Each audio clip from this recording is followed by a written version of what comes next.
Hello, and welcome to the 7th episode of Caterpillar Nation. I'm Jill Kimball, licensed clinical social worker and private practice therapist. Caterpillar Nation is a growing community of people like you who are curious about the human experience.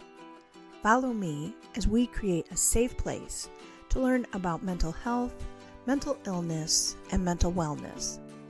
We will explore the psychology of who we are and how we develop our best mental health.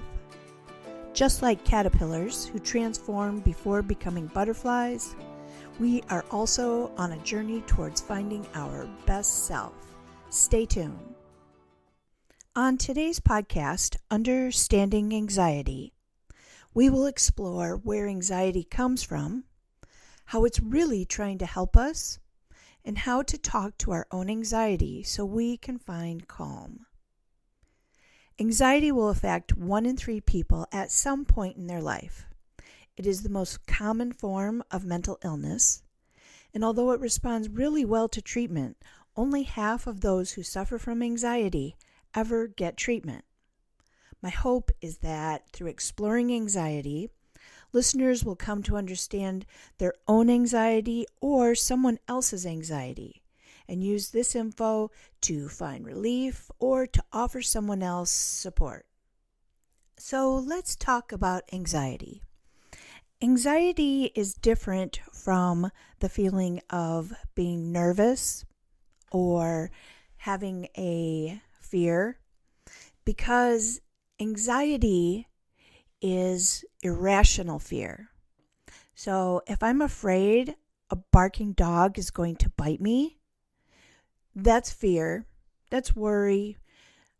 But fearing that a dog that's in someone's arms on a leash and being quite quiet is going to bite me, that is an irrational fear. And so we might call that an anxiety. Anxiety is a tension that gets created when one doesn't know what to expect and fears a negative outcome. Often those fears are irrational and exaggerated. Anxiety is excessive worry that can escalate into worst-case scenario thinking. It engages our nervous system when we see that something is wrong or we get information that says something is wrong. What I should say is that it hijacks our nervous system and tells us something really bad is going to happen. And this is when our nervous system goes into that fight, flight, freeze, or fawn response and prepares us for a terrible outcome that we're going to have to react to. Our nervous system may respond by getting physically tense, our muscles tightening, digestive shutting down. We are hyper alert. We might get physically tense, irritable, have racing thoughts, and difficulty concentrating or calming ourselves down. Anxiety is a negative belief that can turn small threats into life or death situations. If someone had a job interview, they might say, "I'm nervous about my job interview tomorrow because I don't know if I'll get the job or not." But a person with high anxiety might say, "I'm anxious about the job interview tomorrow because I've figured out 100 different things that could go wrong. First of all, what if they call me in the morning and say I didn't get the job without the interview? What if my car breaks down? What if my hot water is not working in the morning? What if I get there and I spill coffee on my outfit? What if I fall down or insult someone unintentionally? What if I know the person and we have a bad relationship?" So with high anxiety, the person has 100 different fears beyond just not getting the job. And it's turned into an irrational level of fears that go beyond an opportunity for preparedness. For some people, anxiety is a slow grind. It is constant low thoughts about something terrible happening. And it starts before somebody is even late for arriving at your house. Wondering, what if they get lost? What if they change their mind? What if they don't come? What if they were in an accident on their way here? Again, different than somebody nervous saying, well, I hope I make a good impression. I can't wait to see this person.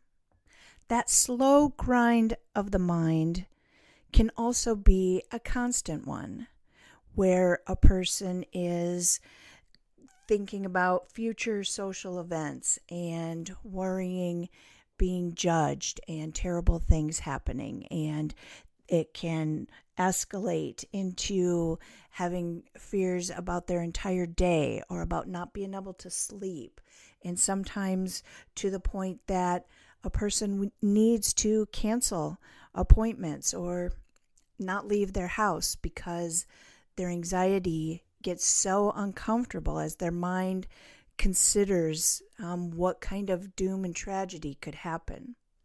So, as you can see, people with high anxiety have inaccurate threat assessment, and that spirals into worst case scenario scenes. And as that spirals, our nervous system gets cranked up, and that can create all of those physical examples that I gave you. Sometimes, when you've been dealing with anxiety for a while, you have this nervous system that's a little touch and go, and sometimes it misfires. It misfires with a flood of anxiety known as a panic attack. For me, my heart races, my chest feels tight, my stomach is tight and upset. I sometimes even get tunnel vision and definitely feel as though my throat is going to close. My heart's going fast. So panic attacks last 5 to 20 minutes, although when it first starts happening, we can't remember that it's going to end. It's just such a physical feeling of doom, and afterwards our body can still feel quite uncomfortable, and having an intervention to avoid that massive escalation of your nervous system is really vital for people who experience anxiety or panic. So let's talk about what to do. One of the best things that we can do is get good at noticing our emotions, noticing our feelings. And you can really get familiar with your own anxiety or doom thinking style so that when it comes up, you can say out loud or to your brain, wait a minute, this is anxiety. Caught me, snuck up behind me. Because when we don't catch it, that's when we risk getting flooded by the anxiety.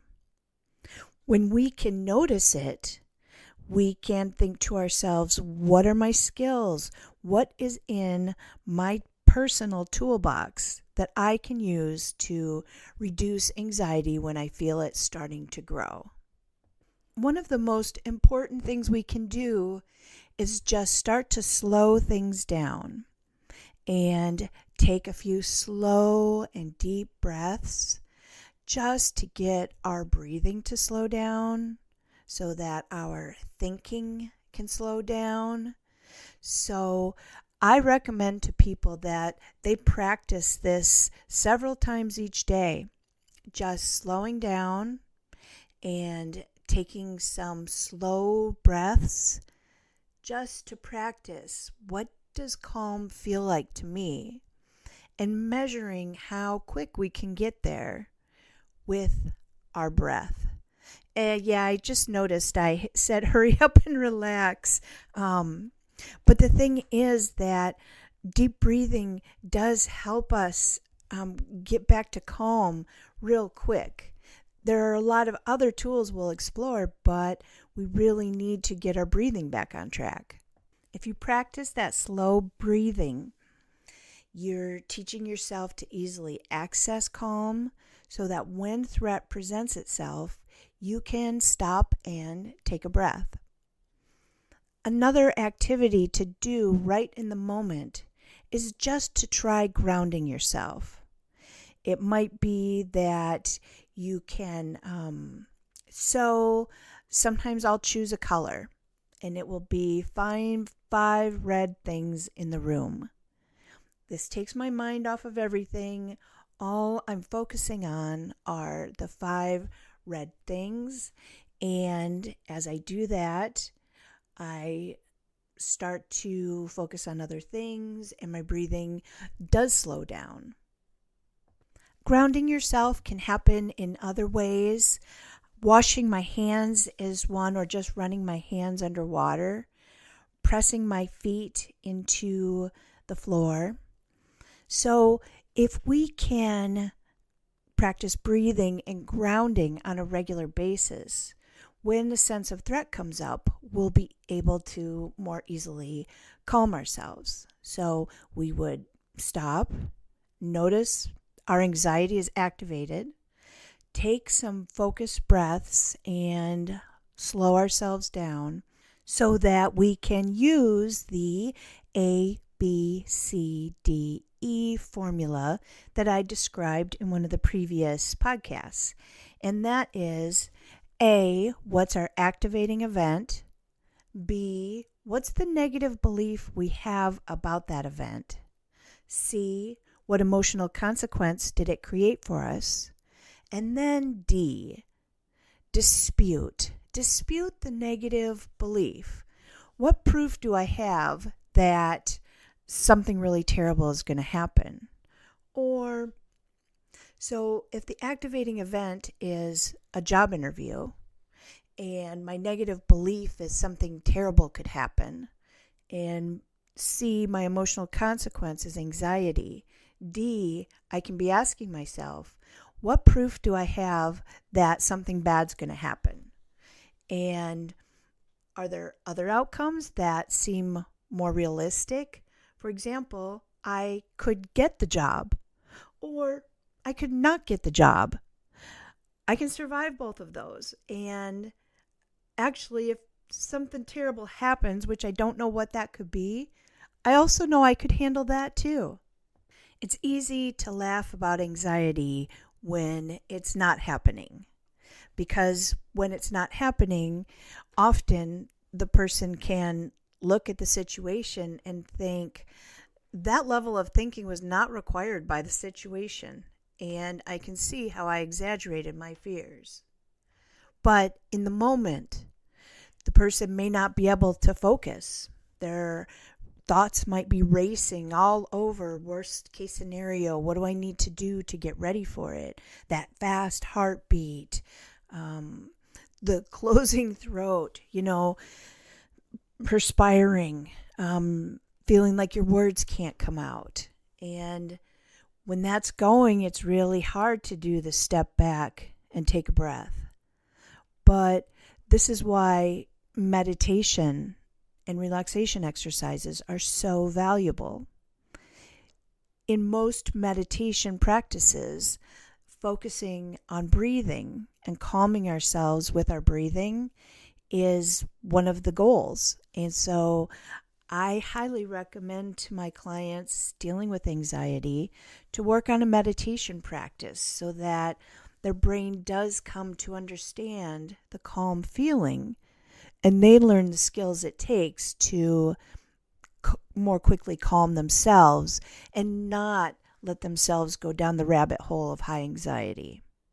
So what's not helpful when a person is experiencing high anxiety is for someone to tell us to relax or don't worry. Of course, we wish we were not worrying. This is not a fun choice that's happening. So don't tell yourself quit worrying. And if your friend is experiencing high anxiety, don't tell them to relax either. For me, talking to myself about, okay, what's going on, what's triggering my anxiety, and Do I have some negative thought that's contributing to it? And what can I do to bring myself back? So the slow breathing, the grounding myself, but also I start a new kind of self-talk that says it's going to be okay. Whatever does happen, I may or may not like it, but I can handle it. And things are going to be okay.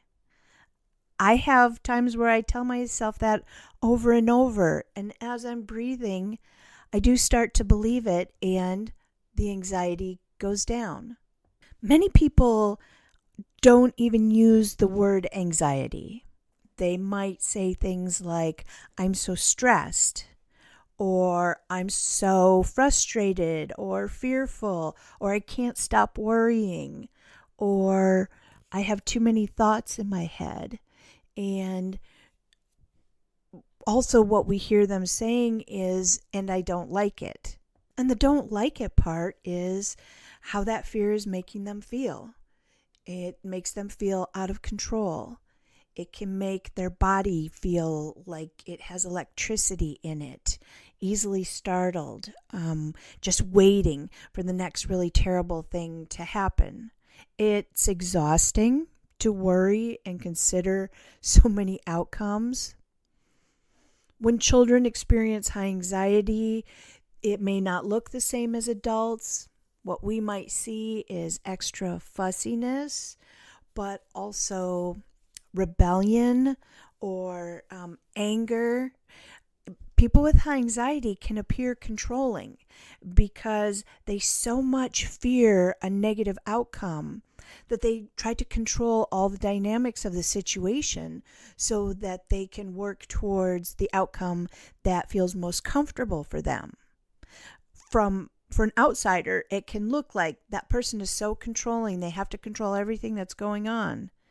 And what's going on inside of them is something bad is going to happen if people don't do things exactly the way they're supposed to. And I don't know if I can survive it.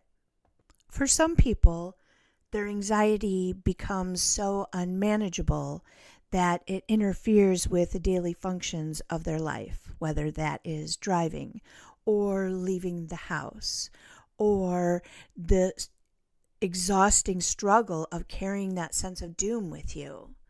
And so there are great medications that most family doctors are comfortable prescribing that are very effective in addressing anxiety.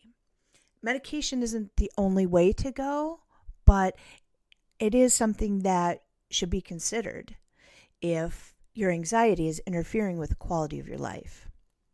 Rarely, doctors will prescribe an as-needed anti-anxiety agent like Xanax or Ativan or Valium, but given the high risk of abuse for those, they usually only prescribe those in limited situations, especially to address panic or someone coping with a really outstanding stressor.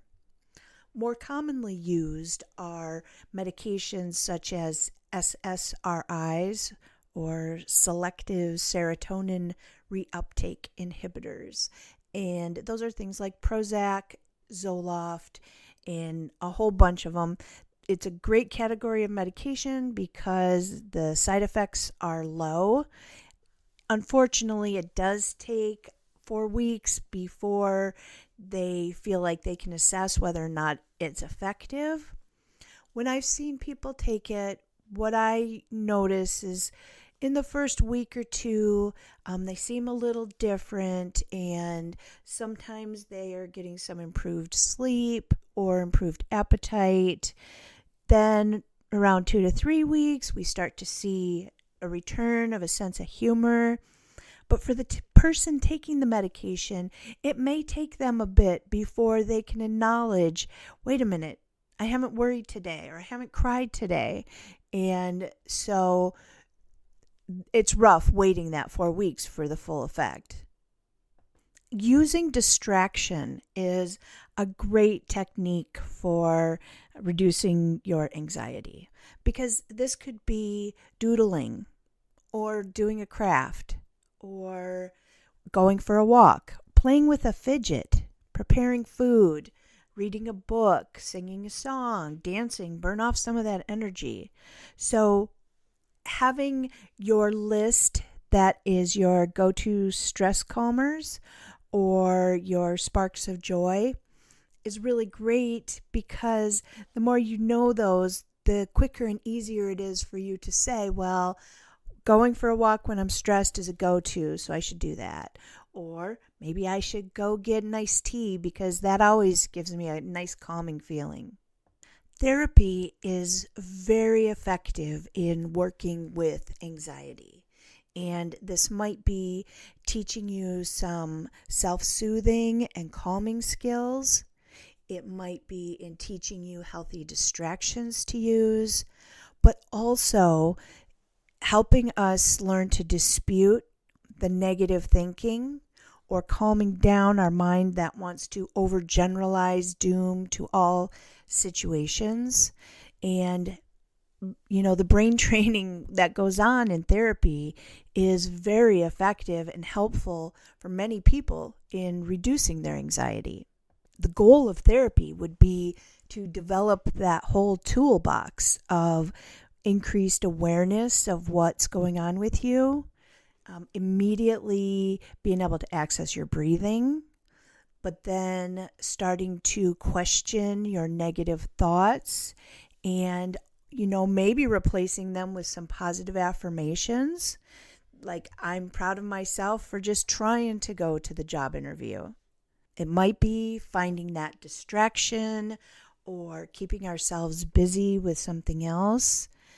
I've really jumped around a lot talking about different levels of anxiety.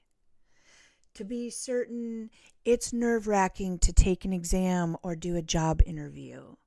But the question is going to come in to that place of, are my fears irrational and exaggerated? Is this worst case scenario thinking, or is it just fearful of an outcome that really could happen? I've talked about people who have had such high fears that they've had a hard time leaving their home, or they're so mentally exhausted and irritated because of all the demands that they keep processing in their head. And it's not always easy to dispute the negative beliefs we have. Some people have medical anxiety related to really difficult medical experiences they've had before, or fear of outcomes. Some people avoid going to the doctor because of that medical anxiety. So anxiety comes in all shapes and sizes. There are a lot of things that we can do ourselves to handle anxiety when it comes up for us. There are things we can do to be supportive for others, and often that's just, hey, I'm here if you want to talk, or do you need to sit down for a minute? Take however much time you need.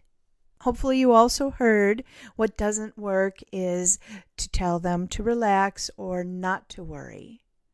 Some anxiety rises to the level of needing medical intervention, but most anxiety benefits from daily practices of things we enjoy, breathing activities, healthy stress management, and a topic for another episode is what kind of healthy boundaries do we keep going that keeps our stress and anxiety lower. Thank you for being part of the podcast today, Understanding Anxiety.